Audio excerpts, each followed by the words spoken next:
बिस्मिल्लाहिर्रहमानिर्रहीम।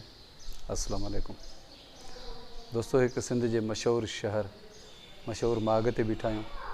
एक कदीमी मस्जिद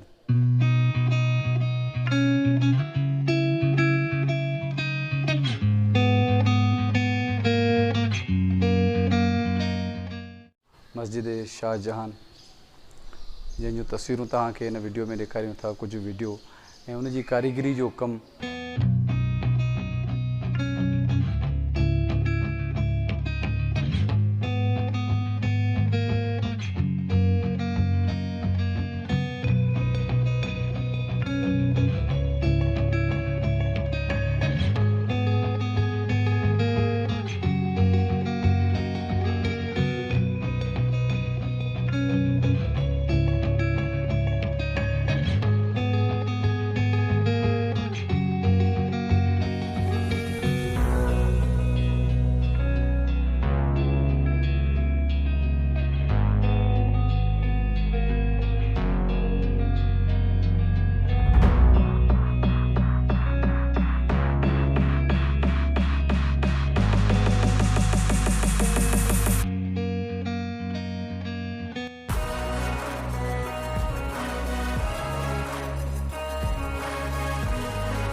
दोस्तों इन मस्जिद में तव्हांखे काफ़ी तस्वीरूं भी ॾेखारियूं, काफ़ी वीडियोज़ भी हिन जे कारीगरी जो कम भी। ऐं हिते कमु कंदड़ काफ़ी दोस्त ऑफिस में जांच कईसीं, ऑफिस में कोई हुयो कोन। हिकिड़े दोस्त खे ॾिठोसीं उहो सफ़ाई पियो करे, त अचो त तव्हांजी उन सां ॻाल्हि ॿोल करायूं त उहो केतिरे टाइम खां हिते कमु पियो करे। बेटा छा हाल आहे? केतिरे टाइम खां कमु पिया कयो? मूंखे 5 साल थिया आहिनि। 5 साल ज़्यादा कोन। अॻ में तव्हां पंहिंजो नालो ऐं ज़ात ॿुधायो। जो नालो आहे असगर अली, ज़ात आहे मीरजत। असगर अली मीरजत। पाण हितां जा आहियो? जी, हिते आंबे स्टाफ आहे न, हिते ई घर आहे। अच्छा, 5 सालनि खां हिते कमु पिया कयो, पघार वग़ैरह या कुझु? इहो कच्चे में आहियूं, वरी 6000 मिलंदा आहिनि महीने। बसि पोइ हेतिरी सारी सफ़ाई माना 6000 तव्हांजो गुज़र सफ़र? हा, उहो आसरो ॾिनो आहे, तव्हां जेको तव्हांजी वधंदी पघार वधाईंदासीं। ऑफिसर लेन वरी हींअर आई आहे न, पहिरीं कोन हूंदा हुआ। हा, आसरो आहे त पको थींदो? हा, चऊं आहे, लॻा पिया आहियूं। अलाह जो घर आहे, अलाह करे थी वञे, तव्हांजो पको थी वञे। माना हिते माण्हुनि जो जेको अचणु वञणु आहे त उन में तव्हांखे कुझु मिलत वग़ैरह? हा, उहो ॾींदा आहिनि, कुझु न कुझु ॾे वेंदा आहिनि। हा, माना गुज़र सफ़र थिए थो। जी हा।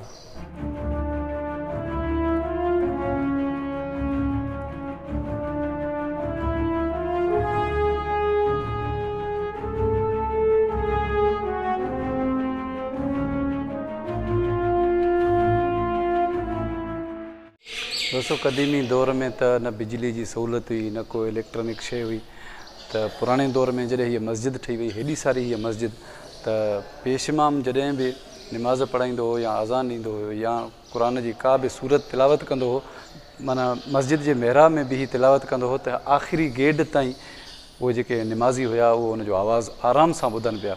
हिन जी जेका महिनत आहे, हिन जी जेका कारीगरी कई वई उहा ख़ासि इन तरीक़े सां कई वई त इलेक्ट्रॉनिक जो दौरु कोन हुयो, का स्पीकरनि जो सिस्टम कोन हो, त हे अहिड़े तरीक़े सां दीवारूं ठहियल आहिनि, सभिनी में का कनेक्शन लॻल आहे, का सिर जी का सीमट जी। अहिड़े तरीक़े सां त तव्हां हिते बि ॻाल्हाईंदव त गेट जे ॿाहिरां आख़िरी दरवाज़े ताईं तव्हांखे हिकिड़े माण्हू जो आवाज़ु आराम सां ॿुधण में ईंदो।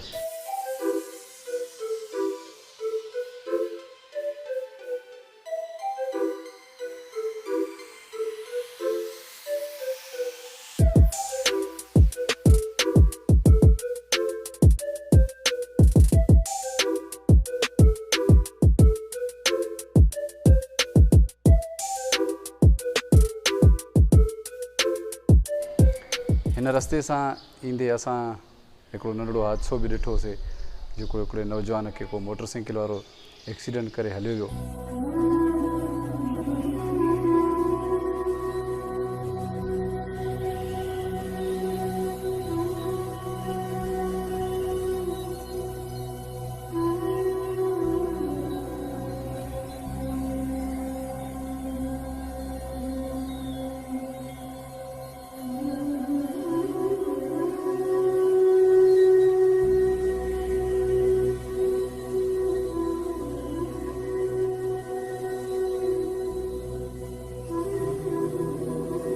नौजवान बेहोश उते थी वियो। अल्लाह पाक उनखे सिहत ॾे। थोरो टाइम असांखे उन रस्ते सां बि लॻी वियो। पोइ जीअं आयासीं हिन मस्जिद में त हिन मस्जिद जी कारीगरी ॾिसी यकीन कयो त असां त दंग रहिजी विया आहियूं त पुराणे दौर में बि हेतिरी कारीगरी हुई ऐं अलाह जो हेॾो ख़ूबसूरत घर ठहियलु आहे। पर अलाह जे घर खे तक़रीबन माण्हू सिर्फ़ु ॾिसण था अचनि।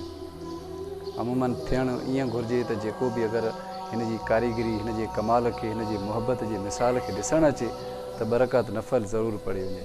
त हिकिड़ो अञा बि नओं हिकिड़ो कमु थींदो, इबादत में शुमार बि थींदो। तव्हांखे मज़ीद हिन मस्जिद जी जेकी बि कहाणी आहे कुझु बोर्ड ते लिखियलु आहिनि। हिते कंहिं ऑफिसरनि सां राब्तो कयोसीं पर मंझंदि जो टाइम आहे, उते कोई आहे कोन, न त वधीक उन्हनि खां तफ़सील बि वठूं हा की अहिड़ो माण्हू हिते असांखे को मिलियो कोन। तक़रीबन तव्हां ॾिसो था त सॼो मस्जिद में माना कुझु माण्हू आहिनि तफ़री पिया कनि पर